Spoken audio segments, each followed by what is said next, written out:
할렐루야, 반갑습니다.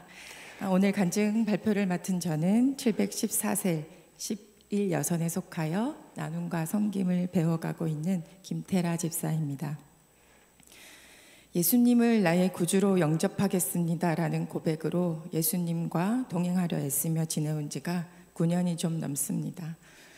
그런데 오늘 같은 간증 발표의 자리에는 처음 서보게 됩니다. 하나님의 일하심과 하나님의 영광을 드러낼 수 있는 시간과 자리를 허락하신 하나님께 감사와 영광을 올려드립니다. 삶의 동반자로 10년 가까이 지내오며 바라본 이 사람은 자신이 가진 삶의 에너지가 참 강한 사람이었습니다. 물론 자신을 의지하며 살아야 하는 그 사람이 안쓰러워 보일 때가 많았습니다. 그럴 때마다 하나님께 맡기면 좋을 텐데라며 마음으로만 안타까워할 뿐 막상 제대로 하나님을 전하지는 못했습니다. 내 삶의 모습으로, 내 삶의 태도로 전도하면 좋겠다는 생각으로 살았고, 그렇게 전도한 가정도 내 가족이 있었던 터라 그러면 되는 줄 알았지 적극적으로 복음을 전하지는 못했던 겁니다. 그런 생각을 하시고 하나님은 몇 달 전부터 로마서 말씀으로 복음 전파에 거룩한 부담감을 주시기 시작했습니다. 윤태원 형제는 지난 5년 전부터 1년에 한 번씩 대동맥 박리증으로 박리가 된 대동맥에 인공혈관을 넣는 10시간 가까운 수술을 3차례나 받았습니다.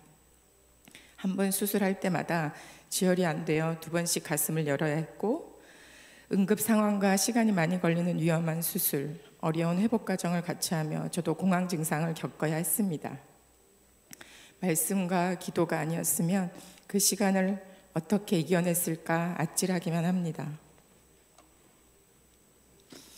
공황 증상인지도 모르고 살아내려고 6개월을 택시를 타고 새벽 기도를 매일 같이 나갔던 것도 저를 살게 하신 하나님의 은혜였음을 지금도 고백하고 싶습니다. 정말 마지막이라고 생각했던 1년 전 수술이 이제 겨우 잊혀질까 하는데, 고열로 쇼크가 오면서 간 응급실에서 수술 부위 감염으로 재수술을 해야 한다는 진단을 받게 되었습니다. 그날이 지난 8월 8일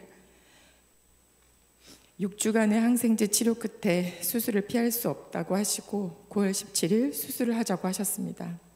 여러 차례 수술을 너무도 자신 있게 진행해 주신 교수님이신데, 이번 수술 앞에서는 교수님도 너무 힘들어 하시는 걸 역력히 드러내셨습니다. 매번 수술 시간과 일정들을 명확하게 안내해 주시던 분인데 이번만큼은 그러지 않으셨습니다.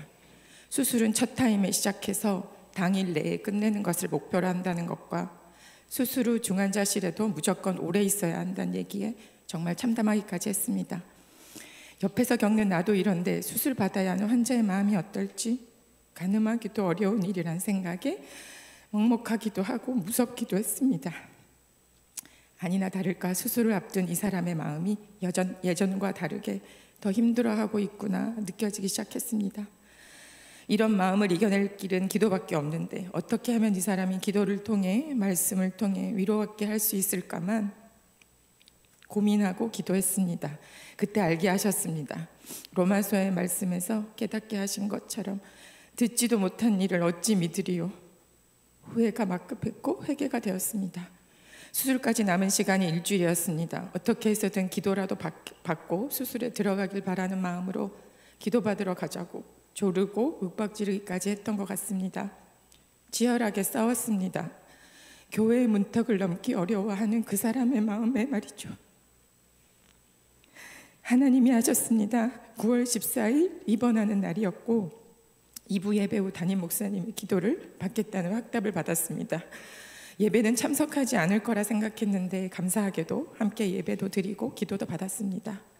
기도받으며 눈물 흘리는 이 사람을 보며 하나님의 만져주심을 알게 하셨고 성령님의 일하심을 보게 하는 순간이었습니다. 그 눈물에서 하나님이 함께 해주고 계시다는 확신과 그 확신이 소망이 되는 큰 힘을 저도 느낄 수 있었습니다. 수술 당일도 함께 손잡고 기도했습니다. 함께 기도할 수 있어서 너무 감사했습니다. 그날 우리 교회 새벽 기도에서 이 사람을 위해 함께 기도해 주시는 예배 영상도 함께 보며 기도했습니다. 이번 수술에도 하나님은 힘든 순간에 또 저를 만나주시며 물으셨습니다. 14시간의 수술을 마친 것을 보고 집으로 돌아온 시간이 새벽 1시 반. 막 자려고 누워 잠이 들었던 것 같은데 전화벨이 울립니다. 중환자실인데 지금 오셔야겠다고. 시계를 보니 3시가 조금 넘었더라고요. 온몸을 부들부들 떨며 30분 거리를 운전해 갔습니다. 긴박한 상황이라 먼저 수술이 들어갔고 마치고 교수님이 나오셔서 설명해 주실 거라고 하셔서 수술실 앞에 앉았습니다. 무섭고 떨리고 애써 눈을 감았습니다. 아버지 하나님만 부르고 또 부르며 그때였습니다. 하나님이 물으셨습니다. 너는 나를 믿느냐? 네, 하나님 믿습니다. 믿습니다. 아버지 하나님이 함께 해주고 계심을 믿습니다. 그러자 떨리던 몸과 마음이 편안해지기 시작했습니다. 제 답이 떨어지자 즉시 평안이 찾아온 게 신기하기까지 했습니다. 여러 차례의 수술 과정들 가운데 하나님을 만나게 하시고 하나님을 알게 하시고 주시는 사랑으로 이겨내게 하셨음을 고백하게 됩니다. 거기에 더하여 오늘의 간증이 더 기쁘고 감사한 것은 이번 수술과 치료 과정을 통하여 저는 믿음의 훈련을, 제 삶의 동반자 윤태원 형제는 하나님 앞으로 나올 수 있는 은혜를 누리니 시간이 되었다는 것입니다. 정말 많은 분들이 기도해 주셨고 저희 삶 가운데 기도의 힘을 경험하는 귀한 시간이었습니다. 14시간이란 수술 시간도 염려하던 회복의 과정도 너무나 순조롭게 잘 지나왔습니다. 주님이 하셨습니다 라는 고백밖에 나오질 않습니다. 수차례 수술을 함께 해온 의료진들도 다들 놀라고 있습니다. 교수님도 얘기하시던걸요. 누가 도와주시는 것 같다고. 저는 당당히 얘기했습니다. 그 누가가 하나님이시라고. 지난 추석 연휴에 퇴원하고 지금은 일상생활로 잘 복귀하고 있습니다. 보면서도 믿기지가 않습니다. 주님이 하시는 일에 이런 믿기지 않는다는 고백은 너무도 당연하게 느껴지기까지 합니다. 하나님이 저희 삶 가운데 하신 일들이 너무 많았다는 것을 세상 간증문을 써내려가며 다시금 감사하게 됩니다. 저희 이걸 들려주셔서 감사합니다.